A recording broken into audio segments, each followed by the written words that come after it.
가장 바닥 징후는 뭐냐면 저는 개인적으로 네이버나 카카오는 때는 이제 한번 주가가 급등하겠죠. 예. 근데 뭐 삼성전자뿐만 아니라 모든 반도체 업체가 다 똑같이 움직이고 있기 때문에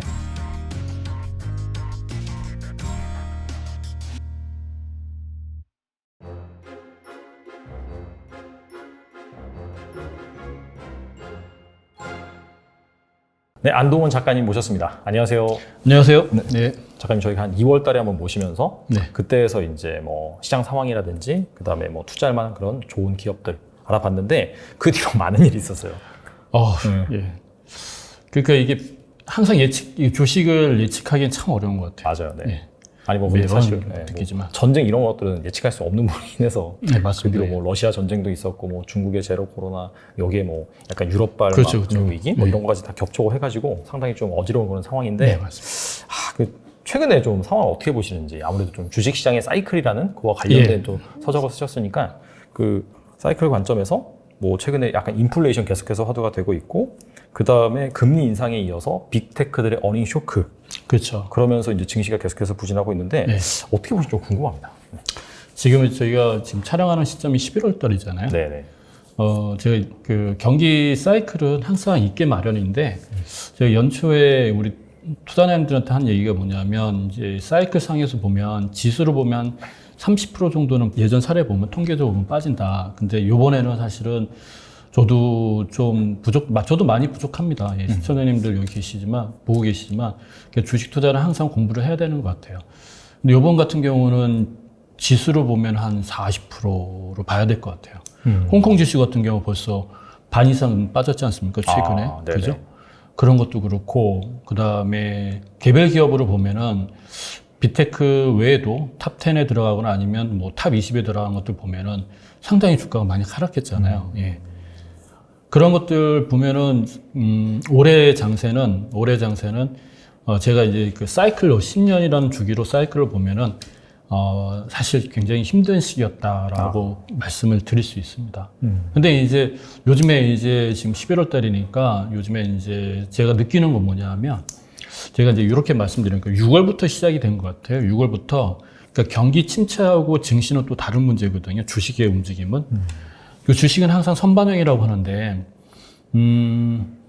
그 최근에 나오는 징후들이 보면은 그러니까 터널이라는 거, 바닥이나 터널에 암흑기잖아요. 터널은 들어간 건 사실인데 최근에 들어서 보니까 후반부 쪽에 있지 않나라는 생각이 좀 들고요.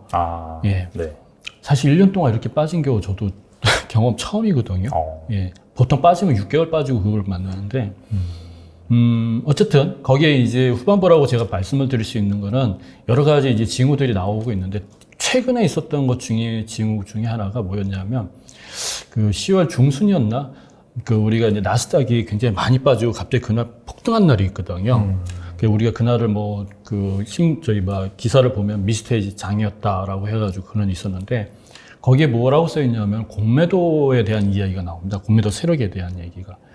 그러니까 제가 그 부분을 좀 예의주시를 본 게 뭐냐면 1년 동안 공매도 세력은 사실은 굉장히 큰 수익을 얻은 건 사실입니다. 예. 근데 지금 3.25 그러니까 10월 달이니까 3.25의 기준금리에서 그 다음에 이제 지금 이제 4% 간다는 건 기정사실이잖아요. 어찌 보면 5%가 이제 기정사실이 된 거잖아요. 내년 초 중반까지 보면은. 그러면 4%대의 공매도 세력이 들어왔다라는 거는 뭐냐면 거꾸로 생각해 보면은 얘네들도 이제 먹을 수 있는 룸이 많이 줄어들고 있다라고 봐야 되지 않을까. 네. 그래서 10월 중순에 경기 관련된 것들이 지표들이 원래는 나쁘게 나와야지만은 그 금리 인하에 되거나 아니면 금리 속도를 뭔가 연준이 할 수 있는 바탕이 될 텐데 그날 또 이상하게 또 다 좋게 나왔어요.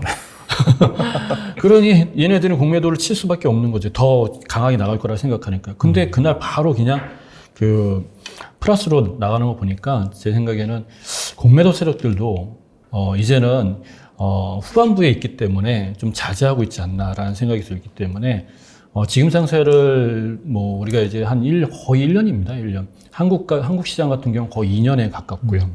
그래서 저는 이제 바닥이란 터널의 구간에 명칭을 이제 바닥턴이라고 한다 그러면 후반부에 온 건 사실이다. 근데 이제 그 빛이 희망의 빛이면 그러니까 이제 바깥을 나가는 햇빛이라고 들어온다 그러면은 갑자기 급등하고 그게 아니라 아직 멀었구나 인조등이다 그러면은 조명이다 그러면 다시 급락하고 그래서 변동성이 좀 굉장히 심하게 지금 후반부에서 나타나고 있지 않나 싶습니다. 그러니까 거꾸로 생각해 보면은 기대 심리가 굉장히 커지고 있다라고 봐야 될 것 같아요. 그러니까 지표나든지 그런 뭐 실물 경제 관련해서 나오는 데이터 같은 경우에는 뭐 사실 좋게 나오기도 하고 안 좋게 나오긴 하는데 네. 그런 부분에 있어서 이제 변동성은 심할지언정 최근에 이제 보면은 사실 그 뭐 미국 증시 기준으로 봤을 때는 6월 저점에 살짝 깨긴 했지만 그렇죠. 그럼에도 불구하고 빨리 좀 지지를 하면서 올라오는 모습이 그렇죠. 계속해서 약간 좀 희망의 로를 돌리려고 네. 하는 좀 바닥에서 나타나는 좀 전반적인 그런 현상이다라고 볼 수 있을까요? 예.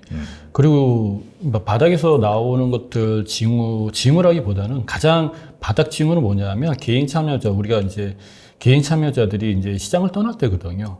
근데 이제 그거 말고 또 하나 이제 징후가 뭐냐면 이제 요즘에 많이 나오죠. 많이 나옵니다. 뭐냐면 한국에서도 뭐 네고랜드 사건, 채권 문제라는 거, 네. 예, 자금 경색이라고 하지 않습니까? 그런 문제들. 그 다음에 금리 인상을 통해서 이제 발생하는 가계 소비 문제들, 그 다음에 비용 문제들, 이런 것들이 이제 한 6월 달까지는 사실 우리도 체감을 못 했는데 6월 이후부터는 서서히 체감이 되기 시작하고 있어요. 그럼 기업들 입장에서도 체감이 되기 시작하니까 우리가 이제 이런 얘기 하잖아요. 경제학자들이 그런 얘기 합니다. 오죽하면은, 경제를 공부해서 주식을 예측하지 말고 주식을 공부해서 경제를 예측하라는 게 그들이 얘기하는데 맞는 것 같아요. 왜냐하면 선반영이라는 게 있어가지고 한 6개월에서 1년이니까 6개월에서 1년 딱 지나니까 기업들의 실적이 악화가 되는 모습들이 계속해서 나오고 있지 않습니까? 실제로 우리 비테크도 그렇고요. 얼마 전에 마이크로소프트나 메타 같은 경우도 그렇지 않습니까? 그러니까 이런 것들이 징후들이 나타나는데 그러니까 경기 침체의 징후가 나오면 연준은 뭐냐면 두 가지 일을 하죠. 하나는 뭐냐면 물가가 너무 높거나 너무 가파르게 올랐으면 그걸 조절하는 거. 그다음 또 하나는 뭐냐면 경기가 안 좋으면 경기를 좋게 만들려고 노력하는 거. 지금이 그 상황으로 가고 있지 않나라는 생각이 듭니다. 그래서 여기저기서 아우성이 난리죠. 영국도 뭐 감세 정책 한다고 했다가 총리가 이제 그만두기도 하고. 지금 재정이 중요하지 그 감세가 중요한 게 아니다라는 거죠. 뭐 그런 식으로서 지금 여러 군데에서 지금 여러 가지 아우성이라 봐야 되지 않을까. 그래서 오죽하면 호주라든가 캐나다 같은 경우는 미국이 하고 있는 방향대로 안 가고 거꾸로 이제 우리끼리 가겠다. 뭐 이런 식으로 지금 서로 이제 또 다른 길을 가고 있지 않나라는 생각이 듭니다. 그래서 지금은 제 생각인데 어느 정도 후반부에 온 건 사실인 것 같아요. 예, 다만 이제 힘들어요. 예, 후반부도 변동성이 심해요. 요즘에 많이 느끼시죠? 좋다 말다 하지 않습니까?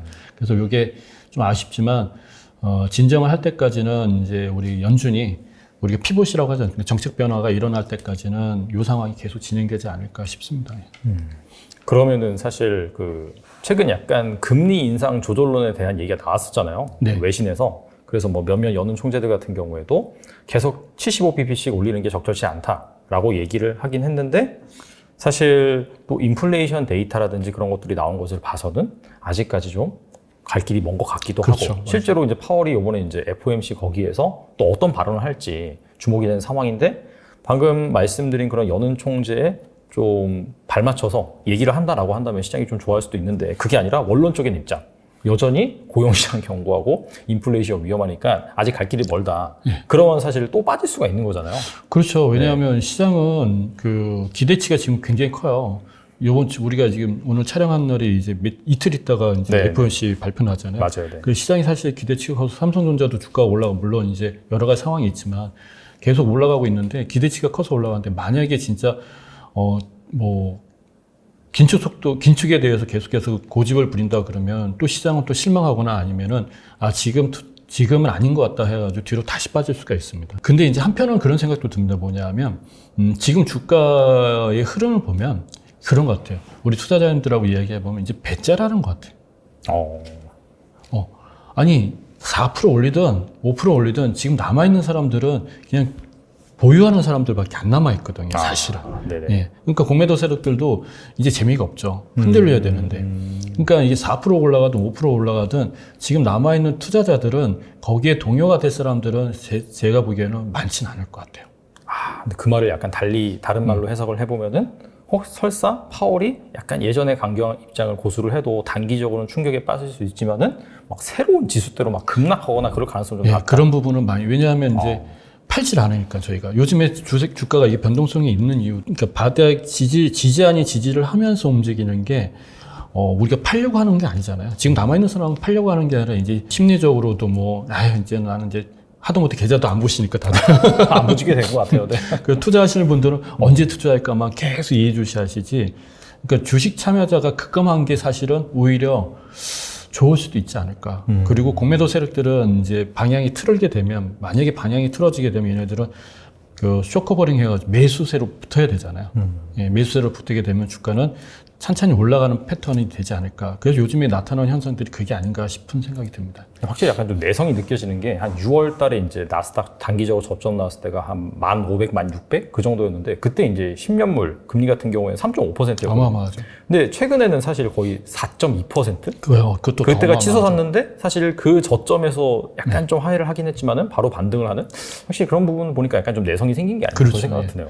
그 예를 들면은 이렇게 보시면 돼요. 우리가 이제 차트를 일봉이라든가 이렇게 단기간을 보면은 더 올라갈 것 같은 느낌이거든요. 10년물 채권 수익률도 그렇고 여러 가지 모든 지표들이. 근데 이거를 10년짜리로 압축해서 보면은 놀랍게도 이렇게 그냥 이렇게 돼 있는 게 아니라 이렇게 가파르게 서 있습니다. 우리가 모든 주식도 보면은 가파르게 서 있으면 이게 부담스럽잖아요. 네. 산이 높으면 골이 있다고. 그러니까 그러한 상황에서 지금 있고 환율도 보면은 1,450원을 찍냐 마냐 하는데 요즘에는 1,440원 또는 1,410원에서 왔다 갔다 하는 게 당국에서도 그러니까 이런 거지. 각 정부들이 그동안 6, 7, 8개월 정도는 시장에 가만히 예의 주시했는데 지금 이렇게 놔두면 안 되겠다 싶으니까 적극 개입들이 이루어지니까 다들. 그러니까 어느 정도 고점에서 방향을 좀 모색하고 있지 않나 이런 생각이 듭니다. 물론 이렇게 급하게 빠지면 좋겠는데 아직 연준은 거기에 대해서 뭐 정확하게 얘기를 안 했으니까. 예. 대부분의 투자자가 이제 연준이 피봇, 즉 금리 인상을 하다가 약간 이제 완화 스탠스로 돌아서는 그런 상황이 이제 바닥이라고 보는 것 같은데 그러면 이제 저자님 어떻게 생각하시는지 좀 궁금하거든요. 만약에 정책 전환이 이제 변화가 일어난다면 지금 사실은 이런 얘기 들으면 좀 속상하실지 모르겠는데 네이버나 카카오 같은 경우 단순하게 그 기업의 평가를 떠나서 가격대가 지금 네이버 같은 경우는 2012년, 13년, 뭐 14년 이때 가격으로 가 있거든요. 거의 8년, 10년 전 가격으로 가 있거든요. 네네. 그 우리가 이제 컨텐츠라든가 플랫폼 기업이라든가 OTT 기업, 뭐 넷플릭스도 마찬가지지 않습니까? 저쪽에 이제 미국의 메타플러스. 이게 이런 게 너무 과하게 빠져 있는 건 사실이고 우리가 알고 우리나라 국내 기업들 우리 일반 필수 소비재와 관련된 기업들은 진짜 막 하향이잖아요. 헤어내지 못하잖아요. 근데 기업은 10년 동안 성장을 그만큼 했음에도 불구하고 가격은 10년 전에 가격으로 가고 있다는 거는 사실 이거는 비정상적인 상황이죠, 사실은. 예. 그래서 피봇이라는 게 만약에 이루어진다 그러면은 주식시장은 급등이라기보다는 전 급등이라는 표현은 안 쓰고요. 급등이라기보다는 이제는 시장이 좀 진정되는 추세로 가지 않을까 이런 생각이 많이 듭니다. 그래서 곧 나타나지 않을까. 왜냐하면 경기 침체를 방치하는 거는 중앙은행이 하는 행위가 아니거든요. 우리 이제 투자자님들한테도 많이 말씀드리는데 시중은행이 하는 일하고 중앙은행이 하는 일은 완전히 다릅니다. 그죠? 경기가 예를 들어서 제가 이제 기업하는 사람인데 내가 돈을 받으려면은 제가 좋아야 되잖아요. 아니면 경기가 좋을 때 돈을 많이 빌려주지 않을 겁니까? 근데 얘네들은 경기가 안 좋으면 돈을 안 빌려주는 건데 중앙은행 뭐냐면 경기가 안 좋으면 돈을 빌려주는 거거든요. 그러니까 이게 거꾸로 이렇게 중앙은행하고 시중은행은 전혀 다른 거죠. 우리 투자자님들은 은행은 같은 은행을 생각하시는데 그렇지 않다. 그러니까 중앙은행이 이 목적이 있기 때문에 요번에 이제 상황이 전 세계가 다 아우성하고 미국도 이제 어느 정도 이제 지표가 안 좋아지면은 분명히 이제 바뀌지 않을까 생각이 듭니다. 뭐 참고적으로 말씀드리면 요즘에 이제 많이들 공부하셨을 거예요. 많이들 느끼실 텐데 채권 시장에서 문제가 발생하면 그 다음에 6개월에서 한 1년 있으면 주식 시장으로 영향 가고요. 그 다음에 경제에 가고 그 다음에 우리한테 옵니다. 그게 대표적으로 부동산이잖아요. 예. 그래서 이렇게 채권 시장이 좋은 환경이 조성이 된다 그러면 주식으로 가고요. 그 다음에 경제가 좋아지고 나중에 또 우리한테 또 오게 돼 있거든요. 그러니까 지금 채권 시장에 채권을 하는 투자자들이 지금 연준의 그런 방향에 대해서 지금 굉장히 예의주시하고 있지 않나. 아까 이제 우리 대표님 말씀하신 것처럼 10년물 채권 수익률이 그게 가장 대표적인 거죠. 지금 제일 중요하게 봐야 될 거는 주식의 방향이 중요한 게 아니라 채권 수익률의 방향이 제일 중요하죠. 이게 약간 의미 있게 좀 떨어지는 그런 시그널이 좀 나오면은 확실히 좀 채권 시장에 좀 동기가 돌 수 있는 그렇죠. 거고 순차적으로 주식이라든지 그쪽이 좀 좋아질 수 있다 그렇게 볼 수 있겠네요. 그렇죠. 예. 채권이라는 게 그런 거지 않습니까? 여러 가지로 이제 우리가 해석을 할 수 있는데 간단하게 말씀드리면은 금리가 올라갈 거라고 생각한다 그러면 지금 채권을 갖고 있는 의미가 별로 없어요. 왜냐하면 지금 3%짜리 내가 그러니까 1%짜리 갖고 있는 장기 채권보다는 5%짜리 장기 채권을 갖고 있는 게 훨씬 좋잖아요. 그러니까 그렇죠. 지금 갖고 있는 필요 없고 팔아버린단 말이에요. 그럼 채권 가격이 떨어지잖아요. 네. 반대로 그래서 채권 가격이 채권이 이제 팔아지니까 뭐냐면 채권 수익률이 확 늘어나는 게 되는 거죠. 근데 지금 같은 경우는 이제 금리가 떨어질 확률이 좀 있다 보니까 채권 수익률에 대한 부분이 채권 매수자가 붙을 수가 있으니까 분위기가 살짝 바뀌지 않을까라는 생각이 요즘에 많이 들어요. 굉장히 높거든요, 사실은. 진짜 네. 높습니다. 네. 예를 들어서 요즘에 또 우리 이슈가 되고 있는 게 뭐냐면 미국에 그 ETF 중에 그 20년 물짜리 있거든요. 그건 뭐 반토막이에요, 반토막. 예. 그래서 그런 것들이 지금 어떻게 보면 투자의 매력이 느껴지고 있다라고 해서 요즘 이제 우리 투자자들 사이에서 이야기되고 있는 또 다른 투자 대상이기도 하죠. 예.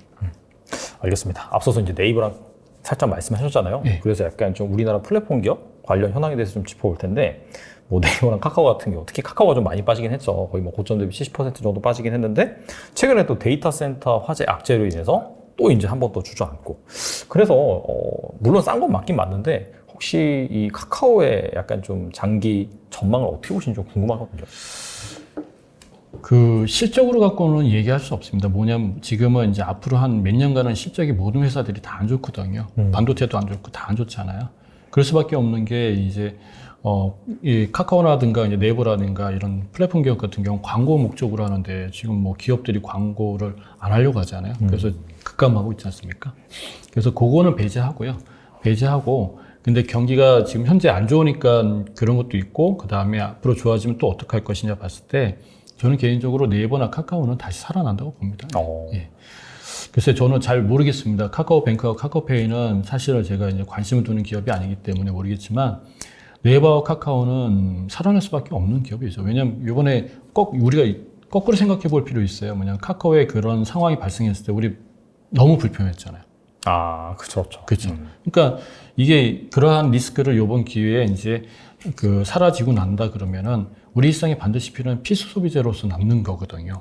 예, 그러니까 그런 네이버나 카카오 같은 경우는 향후에도 그러나 이제 우리가 이제 고점에서 떨어진 걸 생각한다 그러면 기대치는 빨리 회복하길 바라시겠지만 많이 떨어졌기 때문에 회복력은 더딜 거예요. 예, 더디니까 그거는 감안하시더라도 뭐 이거 보유하신 분들 뭐 굳이 포기하실 필요는 없습니다. 예, 저는 그렇게 생각합니다. 예. 네이버 같은 경우에도 사실 그 미국의 최대 중고거래 플랫폼 포시마크 예, 그 예. 인수한다라고 밝힌 이후로 한 20% 빠졌잖아요. 그렇죠. 그 전까지는 사실 카카오 대비 좀 잘 견작이 버틴다라고 했는데 그렇게 빠지면서 거의 뭐 키높이가 비슷해졌는데 여기에 대해서 어떻게 생각하세요? 그러니까 이제 네. 투자자들이 그렇게 보는 거죠. 돈을 지금 쓸 때가 아니라는 거지. 아, 예. 그러니까 우리 보면 영국 총리가 왜 그게 45일 만에 자기가 사퇴를 할 수밖에 없냐면 지금 감세 정책이라는 건 돈을 쓴다는 거꾸로 얘기하면 돈을 푼다는 얘기하고 똑같지 않습니까? 그렇죠. 그럴 때가 아니다 이거죠. 아. 네. 지금은 뭐냐면은 체질에 더 매진해야 되고 M&A나 이런 거 감세 정책은 나중에 해도 되는데 지금 그런 문제가 아니니까 투자자들이 이제 매도를 친 거죠. 예. 그래서 지금은 뭐 개인도 마찬가지잖아요. 지금 뭔가 섣불리 뭔가 공격적으로 할 때가 아니라 지금 상황을 잘 유지하고 그 다음 넥스트를 준비하는 게 중요한 건데 그 네이버 같은 경우 그런 부분이 시장에서 정색을 한 거죠. 예. 근데 이제 뭐 사실 매크로 환경이 좀 개선되고 경기가 좀 턴하고 그렇게 나온다라고 한다면은 그때는 이제 한번 주가가 급등하겠죠. 예. 근데 지금하고는 상황이 다르죠. 예. 지금은 시장에서 참여자들이 너무 무리한다, 무리 수 있다, 막 이런 식으로 이제 보고 있는 거죠. 예. 알겠습니다. 또 이제 삼성전자 이슈도 한번 짚고 넘어가야 네. 될 것 같은데 뭐 많이 빠지긴 했죠. 많이 빠지긴 했는데 최근의 흐름을 보면은 확실히 그 미국에 이제 상장되어 있는 그런 반도체 기업들, 뭐 필라델피아 반도체 지수 있잖아요. 여기는 아직까지도 좀 사경을 헤매고 있는 그런 네. 분위기긴 한데 삼성전자는 최근에 좀 한 5만 원대 초반까지 빠졌다가 네. 거의 한 6만 원대까지 네. 좀 빠른 속도로 반등을 하고 있어요. 그래서 이거 약간 바닥에 좀 나왔다고 볼 수 있는 건지 좀 궁금하거든요. 반도체주 같은 경우는요, 경기 민감주잖아요. 예, 사실 우리 투자자님들이 잘 보시면 반도체 없으면 우리 일상 굉장히 불편한 게 한두 가지가 아니거든요. 하다못해 USB에도 반도체가 들어간다니까.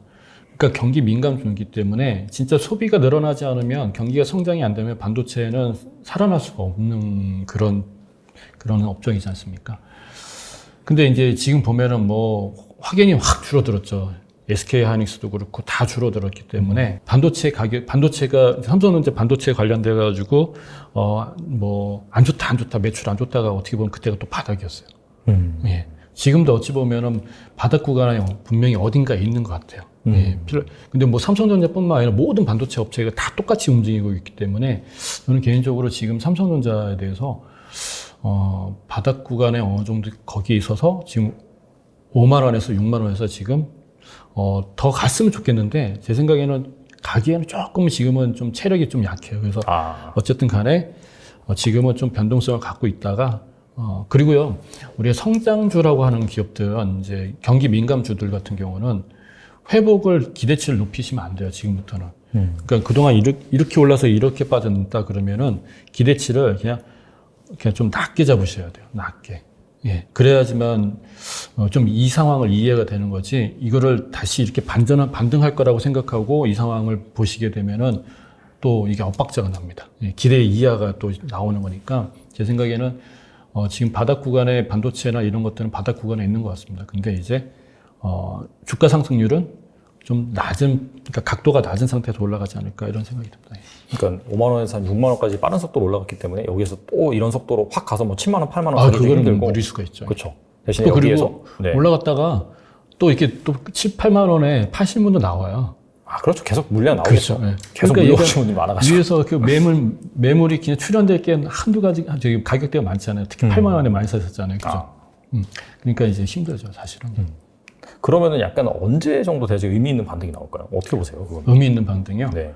저는 개인적으로 의미 있는 반등은, 시기는 잘 모르겠습니다. 시기는 잘 모르겠지만, 가격으로 보면은 의미 있는 반등은 7만 원 넘어야 돼요. 네. 7만 원은 넘어서 7만 원에서 아마 고비가 올 것 같은데 7만 원 넘고 그다음에 7, 8만 원 사이에서 아마 좀 행보하지 않을까. 왜냐면 그때 매수세가 엄청 많거든요, 사실은. 그때 이제 수급이 많아가지고 그 가격대에서 물린 사람들이 많다 보니까 그렇죠. 그 가격대를 뚫기는 쉽지 않을 것이다. 반대로 말하면 그 가격대까지는 뭐 상황이 좋아지면 좀 반등이 할 수 있지만은 거기에서 좀 상당량 횡보를 한다든지 약간 좀 올라가려고 했다가 매물 맞고 좀 내려온다든지 그런 상황을 좀 상당 기간 동안 겪을 것이다. 7만 원부터는 아마 이제 가격 이게 싸움이 될 것 같아요. 8년 자와 4년 자의 싸움이. 지금은 이제 워낙 바닥이니까 4년 자가 많지만 이제 7만 원부터는 8년 자와 4년 자들의 싸움이 이루어지면서 4년 자의 매수세가 강하다 그러면은 8만 원 뚫으면 그때부터는 이제 좀 안심하셔도 되지 않을까 싶습니다. 알겠습니다.